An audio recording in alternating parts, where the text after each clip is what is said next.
അങ്ങനെ ജീപ്പ് കൂടി കാണാതെ കുന്നിക്കോട് കൊട്ടാരക്കര റോഡ് സായാഹ്ന യാത്ര 7ാം ദിവസം. കുന്നിക്കോടിൻ്റെ പ്രത്യേകത എന്ന് പറഞ്ഞു കഴിഞ്ഞാൽ 4 വശത്തു നിന്നും എത്തിച്ചേരാൻ പറ്റുന്ന ഒരു സ്ഥലമാണ്. അതായത് തരവൂര്, അതേപോലെ കിഴക്ക് പത്തനാപുരം, കൊട്ടാരക്കര, അഞ്ചൽ എന്നീ ഭാഗങ്ങളിലൊക്കെ എത്താൻ പറ്റിയ ഒരു ജംഗ്ഷനാണ്.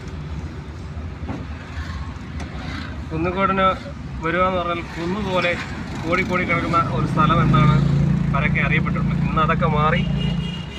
ഇന്ന് ഹൈടെക് റോഡ് സംവിധാനങ്ങൾ, റോഡിൽ അവധി ദിവസമായാൽ പോലും തിരക്കാണ്.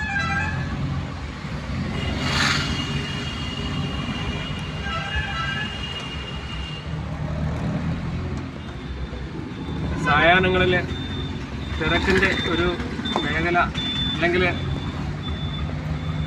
കൃഷി സംബന്ധമായ എല്ലാ സാധനങ്ങളും കിട്ടാൻ പറ്റിയ ഒരു മലയോര പ്രദേശമാണ് കുന്നിക്കോടിൻ്റെ പ്രത്യേകത. കർഷകരെ കുടിയേറി തിങ്ങിപ്പാർക്കുന്ന ഒരു മേഖലയാണ്. കാർഷിക വിഭവങ്ങൾ, അത് കപ്പയായാലും കിഴങ്ങ് വർഗ്ഗങ്ങളായാലും ധാന്യങ്ങളായാലും ഇവിടെ വളരെയധികം വിലക്കുറവിൽ ലഭ്യമാണ്.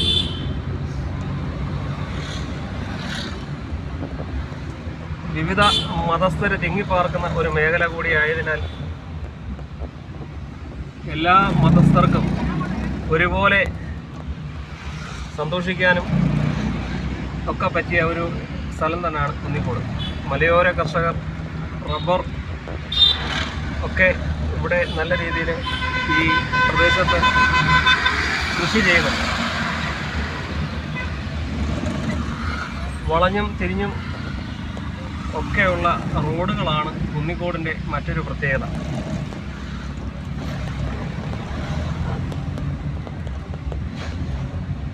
മുമ്പ് പല മലവെള്ളപ്പാച്ചിലുകളും പല റോഡുകളും കുത്തനെ ഇളകിപ്പോയിട്ടുള്ള സ്ഥലം കൂടി ആണ് എന്നുള്ളത് ഒരു പ്രത്യേകതയാണ്.